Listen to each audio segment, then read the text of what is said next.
Pang-rest tayo guys. Makayayaman tayo dito guys. Guys, dalawa dito guys.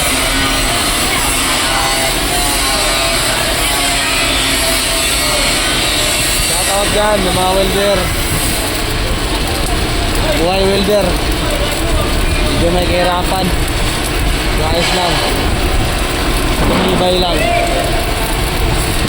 Kung magmahal kayo, dito na kayo sa welder. Baka kayo nga eh. Kayang patibayin. Nag-ibig pa kaya. Hindi kayang padikitin.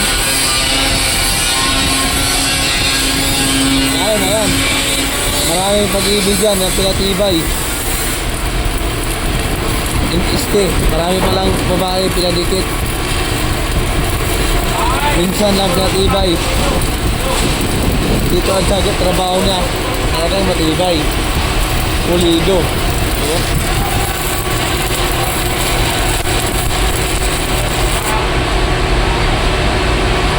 Oh yeah, tik-tik boy.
Ayun o.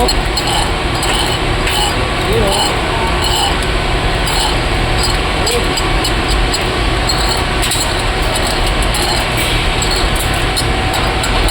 Ayun o. Sulit o. Ang pasada ko boy.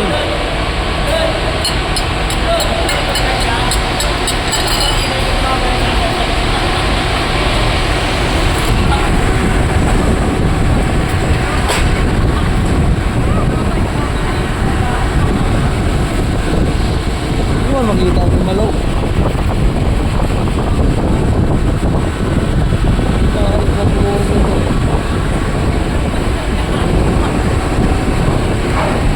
Ang dilim pala.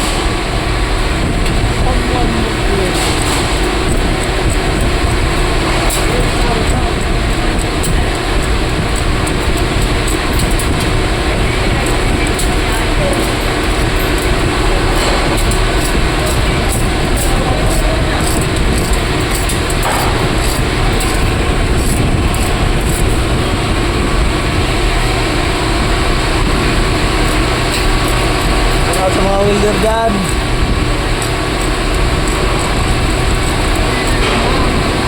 yung mga baguhan, huwag kayong mag-alala kayo.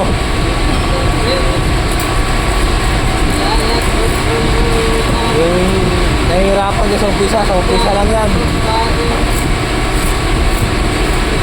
Makakuha din yan tama.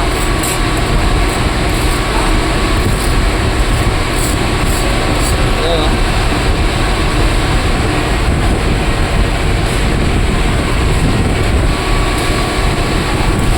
Umpisa lang ito mahirap guys.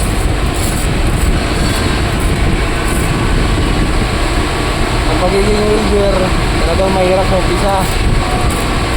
Kapag nasanay ka na, wala, easy lang sa'yo.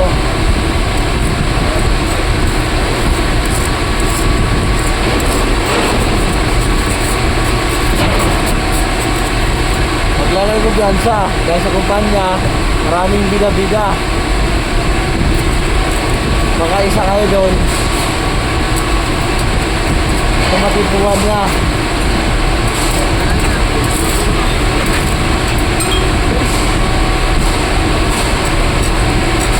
Maraming kupal boys.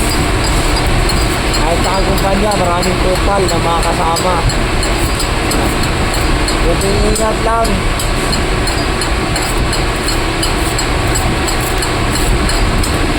Sa trabaho, 50 is our top priority.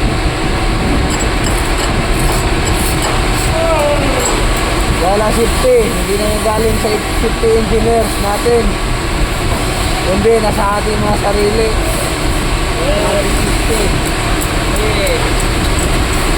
Safety ay reminders lang yan, ipapaalala sa mga nakakalimot. Gamit pa bali. Nagamit niya. Nagamit. Yun? Machine? Bakit? Nagamit. Gamit ano yan? Nagamitin nila. Gamitin nila? Ay, hindi ko. Gamit ko yan eh. Sino gagamit? Electrician ata. Si? Electrician. Ha? Electrician. Electrician? Pwede yung kunin nila yan. Check ko na lang. Kaya gamit kami yan. Baka yung ano? Ay, ginamit ni JB. Yung sa mga electrician, yung kulay pula. Nasa kaya yun? Pero yan, hindi nga pwedeng kunin yan. Kabila. Steady sa akin yan. Yun, may milir sa kanila yun.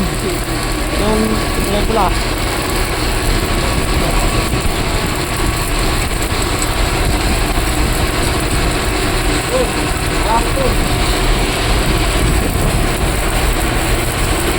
Sa trabaho, unahin mo sarili mo bago yung trabaho. Dahil ang trabaho, andyan na yan.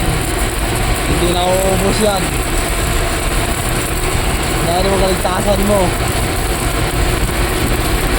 Dahil ang mga biga-biga, mga kupal, nagkakasama palagi yan. Lagi nakabuntot kayo yan.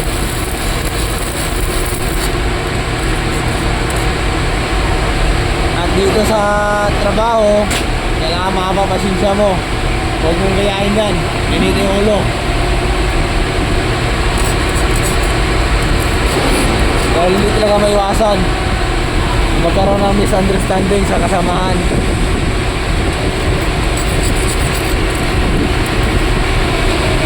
Patibayan ang loob nyo natin sa trabaho.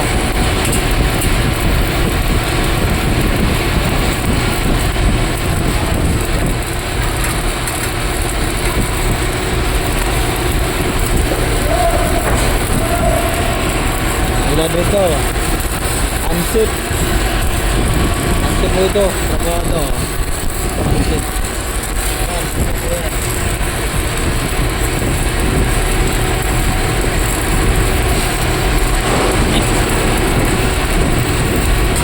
Lahat po ng trabaho ng unsit, nasa line of fire po tayo. Hindi ang tawag line of fire, hindi po ibig sabihin yung line of fire. Bakit line of fire? Hindi naman, wala naman tayo sa, hindi naman linya sa apoy. Hindi yun, ang ibig sabihin nun. Ang line of fire po, ginagawa natin, namin, o ever, dito po ay nasa line of fire po tayo.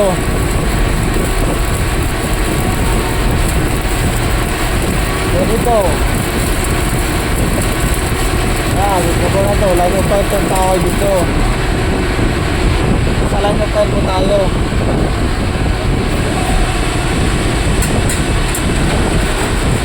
At shout out na rin dyan sa mga nasa baba. Kunting ingat na po dito sa taas. Dahil nandito po tayo sa pulling on peak.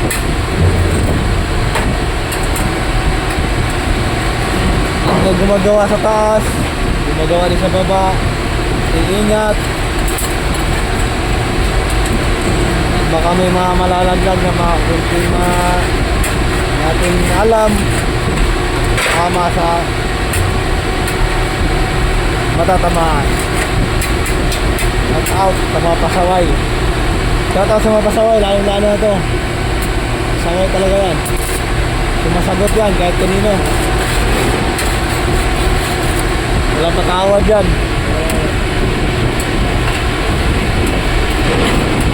Dito lad ko, mabait ako eh. Mabait ako. Depende sa harap ko. Oh, hahay!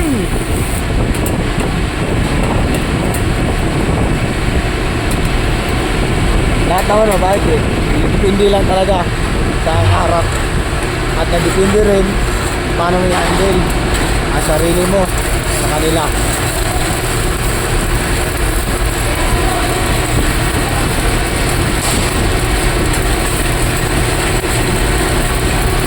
Kailangan nandito sa trabaho, respeto at pakikisama.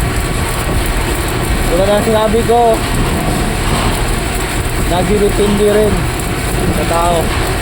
Dahil ako, may prinsipyo, may panindigan sa sarili. Respeto ko, nagdidepende sa tao na nakaharap ko. Nagdidepende sa tao.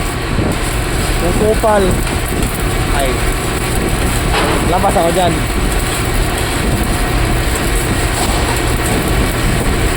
Respeto, harap pakinggan.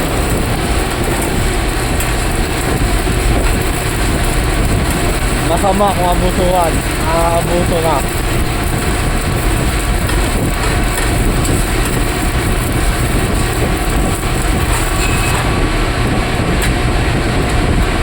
Respeto, pakikisama ang kailangan sa bawat isa.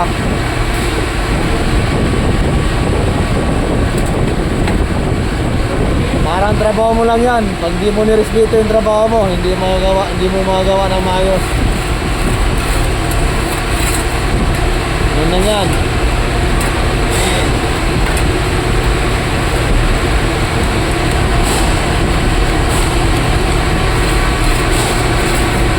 Sa trabaho natin, kailangan quality para ang client walang masasabi.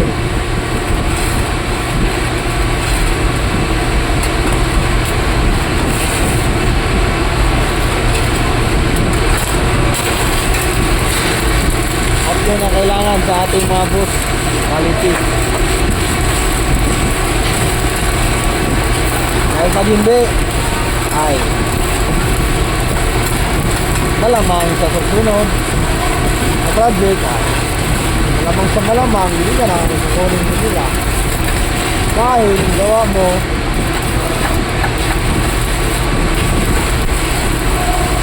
wala sa quality, wala sa standard.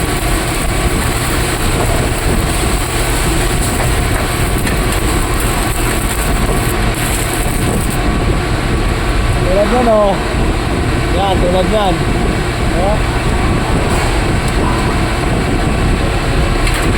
yan po, hindi po sa amin yan dahil bago lang kami dito.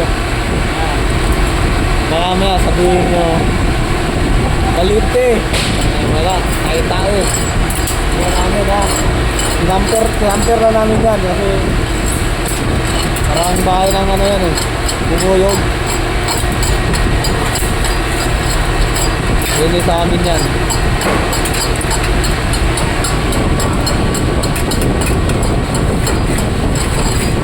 Real talk sa trabaho. Kapag mali, kasalanan sa aming mga worker. Dahil tanga-tanga daw kami mga worker. Pero pag tama, magaling si foreman, magaling si engineer. Totoo boys, di ba?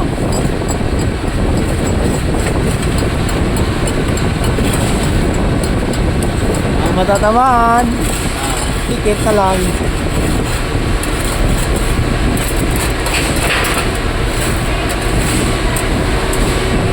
Dahil minsan, minamadali tayo.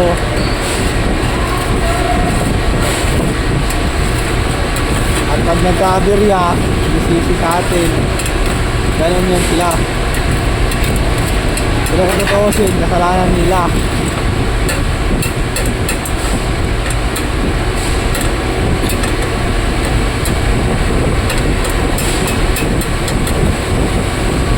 Okay guys, hanggang dito lang muna guys. Di pa tapos na sa akin guys. Tapos dito lang guys. May isang kasada pa guys.